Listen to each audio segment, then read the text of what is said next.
My name is Ruby Gray. You may have seen my Instagram page, Too Long Didn't Read.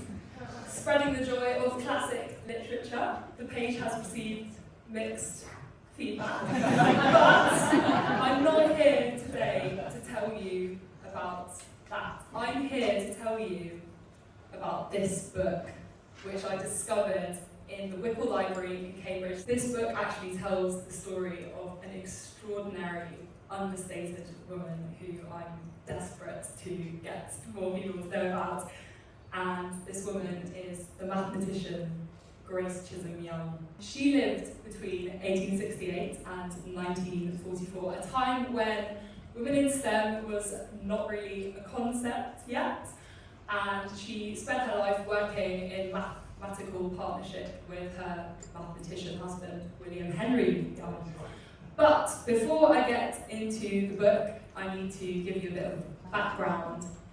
So Grace went to Girton College in Cambridge in 1889, a time when women did not get official degrees in Cambridge. That's her application letter on the left, a bit different, a bit easier than what I had to go through to get into Cambridge, to be honest.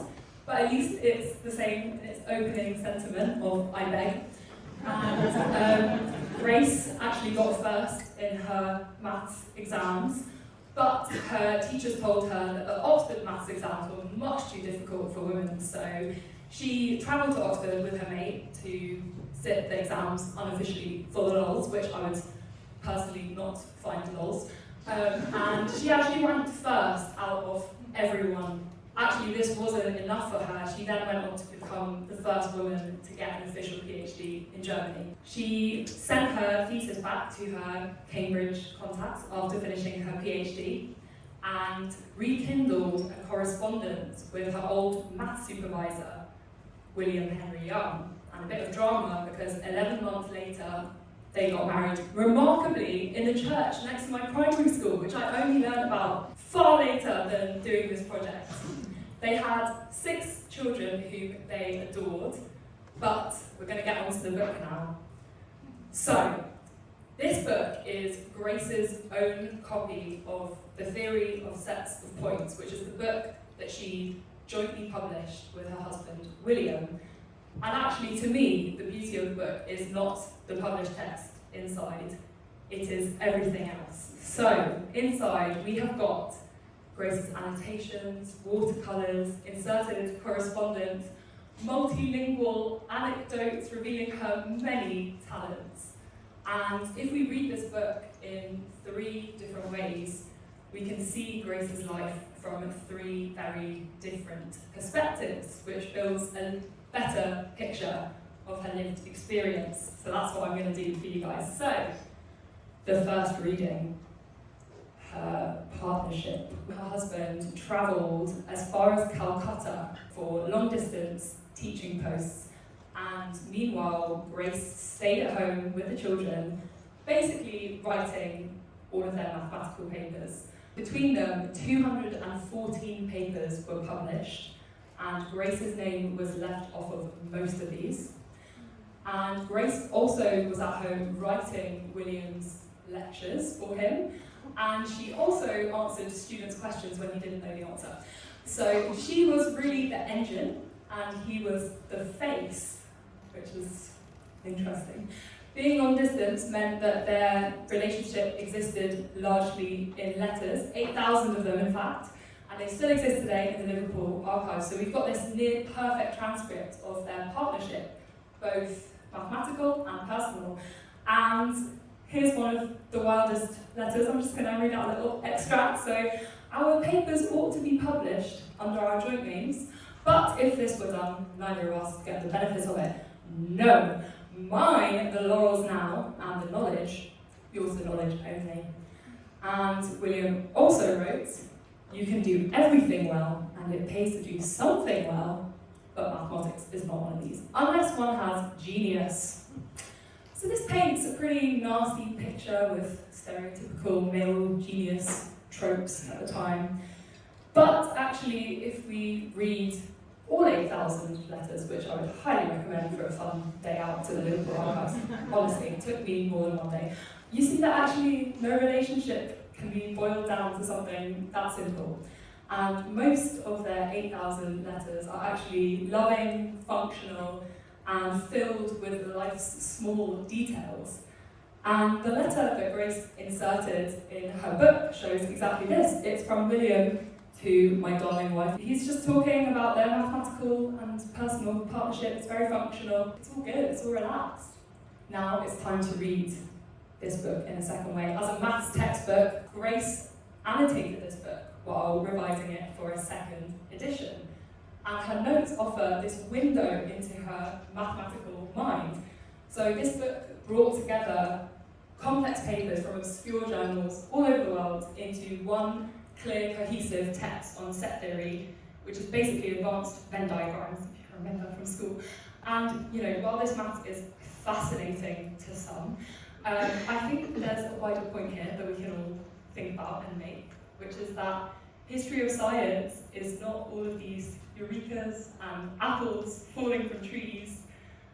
We often overlook these foundational works which made those big discoveries possible. Who were Newton's teachers? Who disseminated his works? For example, Émile Châtelet translated his Principia, his foundational work, into French from his obscure, snobby Latin, making his big ideas accessible to a much wider audience. And Grace's book really represents that kind of work, the sort of collection, clarification, dissemination of these big ideas. So this is a bit of a reminder that progress depends as much on those who organise ideas as on those who create them. And that, in my opinion, is how knowledge was really built in the past. Finally, let's read this book as a scrapbook. This is the exciting multimedia section. We can see in the first page, Grace has inserted a photograph of her husband, William, and Laurie, their second son, very beloved. And she's painted a watercolour of Laurie. This is not the only watercolour in the book. They absolutely loved their children, and I'm going to go on a quick tangent to prove to you guys that archive work can sometimes be gripping, sometimes. So they had their first son, Frankie, was their most cherished son. Back in a time when I suppose that was all right to experience. But they lost him to World War I, tragically, and I was in the Liverpool archives sobbing, reading Grace's account of receiving the death telegram that announced Frankie's death to them. And then a few minutes later, I picked up a piece of paper and realised that I was holding the very death telegram that Grace would have received, and discovered her son's death. So it can sometimes be interesting, guys. Anyway, back to the scrapbook. So we've got L'Adolette de la Forêt at the top left. This was Grace's address. And I'm gonna save my further embarrassment and just read you the English translation. So, little nun means a small part, this part especially chosen within the ensemble of the forest. This would be a set theory pun here, a little part within an ensemble. Grace might have also been referring to her partnership with William. Was she the little part in the ensemble of their mathematical output? Grace also, underneath the title there, is quoting Plato in Greek. Of course, she can speak about 6 languages, what a queen. But in this Plato, Socrates is asking Theaetetus if the whole of the set could be different to the sum of its parts. This is from a philosophical rather than a mathematical perspective. So Grace is completely understanding and grounding her mathematical work within the fundamental truths of the ancients. I just find that absolutely bonkers. Okay, right, I'm really into Grace, guys. Okay, so, final bit of the scrapbook, I promise. She has elsewhere in the book inserted postcards. These are her sort of correspondence at the time with just the leading mathematicians of set theory at the time who completely respected her and valued her opinion. She also inserted a piece of philosophy about, in French, of course, yeah, no big deal, about scientific progress and youth. And then we've got reviews over there of the book itself, so she's pasted them in, showing how her work was celebrated and had intervened the mathematical community at the time. So this is almost like a trophy cabinet for Grace, and there's actually a word for this. It's Grangerization, and this is the act of adding to a published text, written and sort of visual material, and it was typical of women at the time. But yeah, overall, Grace's scrapbook really shows her many talents and gives us a bit of a fuller understanding of her life beyond her work with William. To conclude, I love books, I love history, and I love relating the past to the present, and going back to those older examples where societal dynamics were completely different, yet finding these universal experiences. That, to me, is when it's so exciting and emotional and everything. And this book really showed me that partnership is universal. And, you know, we know examples today where successful individuals are more than just one. Deliciously Ella's the face of the brand. Her husband works just as hard behind the scenes. Call her daddy, the founding father, podcast host Alex Cooper. She's like the main lady on it now.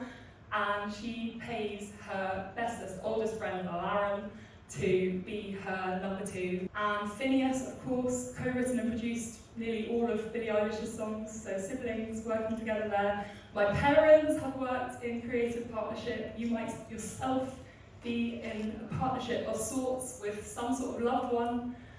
And in a productive partnership, the labour is never equal, and the laurels often aren't either. And that is not necessarily inherently a bad thing, but it can be sometimes. A few weeks ago, I was in Cambridge with my sister. She had to endure filming me on a punt, nearly crashing, getting very wet, filming A Room of One's Own by Virginia Woolf. And I'm very afraid to, summarise one of the most foundational pieces of feminist literature in one sentence, but she is broadly arguing, I suppose, that if women don't have sort of a physical and metaphorical space to exist, how the hell are they even supposed to bloody get started? And to me, Grace's book felt like a book of her own, this physical space where she could carry out mathematical activity autonomously.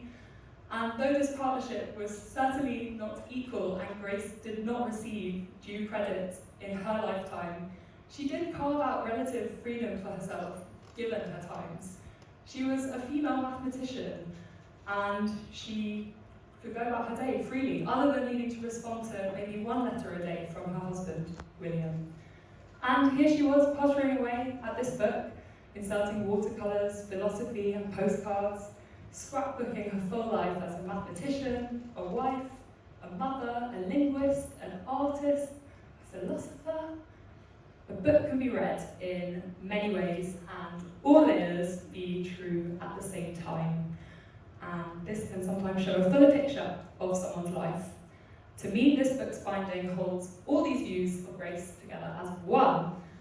So come and find me later to talk about women who carved out and built knowledge with whatever means they had at the time. And I hope I have shared a valuable story. Thank you so much.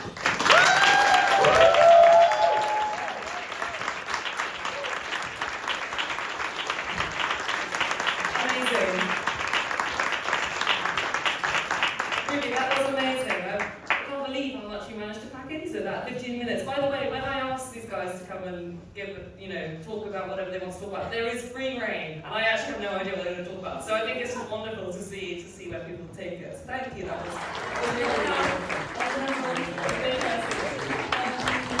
wonderful.